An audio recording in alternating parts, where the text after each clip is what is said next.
అవునే, దయ్యంలాగే ఉంది. ఉండు నేను సొత్త. నాన్న, అమ్మా, నేను వరాని, దయ్యాన్ని కాదు. ఆ,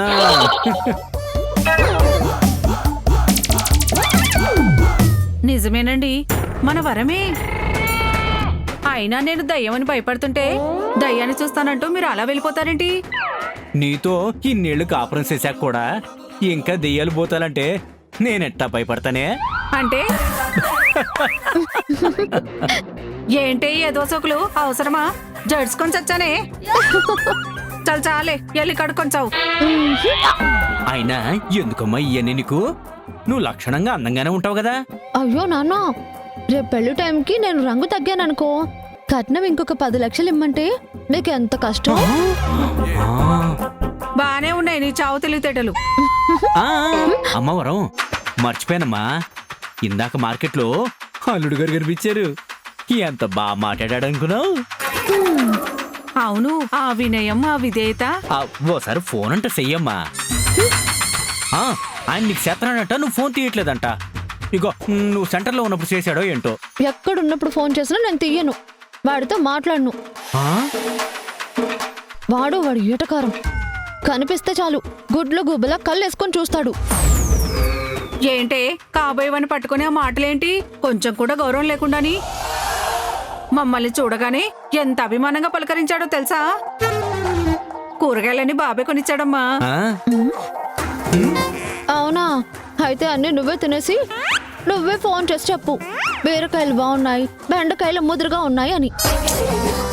వాడికి తోడు వాడక్క కట్నం కట్నం అంట. అర్జెంటుగా నేను సెంటర్కి వెళ్ళాలి. ఆ ఉప్మా ఏదో చేస్తావు కదా, అదేదో తొందరగా చేసేయి. అమ్మ వరాలు జాగ్రత్త, చూసుకునేళ్ళు. అలాగే నాన్నగారు. ఏమండి, నాకొక అనుమానం అండి. ఏటి, ఎన్నిసార్లు నీ ఉప్మా తిన్నా కూడా ఇంకా ఆరోగ్యంగా ఎలా ఉన్నాననే? అబ్బా అది కాదండి, మన కాబోయే అల్లుడు గారు ఉన్నారు కదా. ఉన్నారు కదే, ఇందాకే కదా అన్ని కాయగూరలు కొనిచ్చారు. పళ్ళిగిలిచ్చుకుంటూ తీసుకున్నావు కదా. అబ్బా చెప్పేది పూర్తిగా వినండి. సరే చెప్పు. ఆ అబ్బాయి చూడ్డానికి బాగుంటాడు, మంచి ఉద్యోగం, పెద్ద ఫ్యామిలీ, ఆస్తిపాస్తులు కూడా బానే ఉన్నాయి. అవన్నీ ఎంక్వైరీ చేశాకే కదా ఈ సంబంధం మాట్లాడింది. అన్నీ ఉండి కూడా ఎందుకంటారు? ఆ అబ్బాయి ఏదో తనకి పెళ్ళవదు, ఇంకో పిల్ల దొరకదన్నట్టు మన అమ్మాయి ఫోన్ తీయకపోయినా, మాట్లాడడానికి ఇష్టపడకపోయినా సరే అలా బతిమలాడుతున్నాడు. అయితే ఇప్పుడు ఏమంటావే? అది కాదండి, ఆ అబ్బాయి మీద నాకేదో అనుమానంగా ఉంది. అనుమానమా? అంటే ఆ అబ్బాయిలో ఏదైనా లోపముందేమోనని.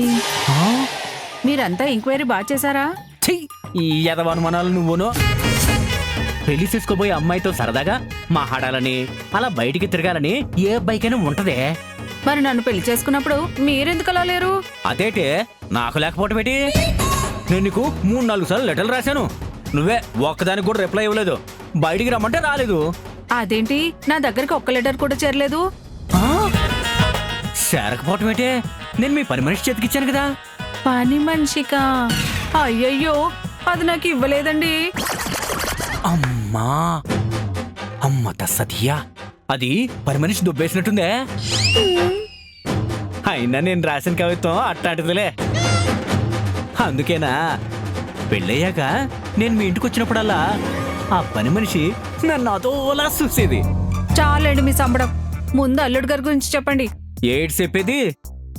పిల్లాడు సరిగ్గా లేకపోతే ఆడికి ఇష్టం లేదేమో, మూడిష్టిగాడేమో అంటారు. కొంచెం ఎక్కువగా మాట్లాడితేనేమో వాడికి ఏరే గతి లేదేమో అంటారు. ఈ అబ్బాయి విషయంలో నువ్వు అనుకున్నట్టు కాదే, అర్థమైందా? అది కాదండి. ఇంకేం మాట్లాడుకో. ఇదిగో నీకొచ్చిన ఉప్మా నా మొహాన పడి తినేసి నేను బయటికి వెళ్ళాలి, నాకు వేరే పనుంది. ఎలా?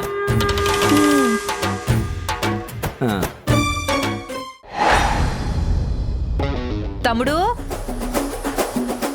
రే తమ్ముడు. అక్క వస్తున్నాను. ఏంటక్క అప్పుడే సెంటర్కి వెళ్ళడం రెడీ అయిపోయావా? ఏ నన్ను ఆపాలనుకుంటున్నావా? అంటే అల్లుడు సీన్తో నువ్వేం మాట్లాడవా?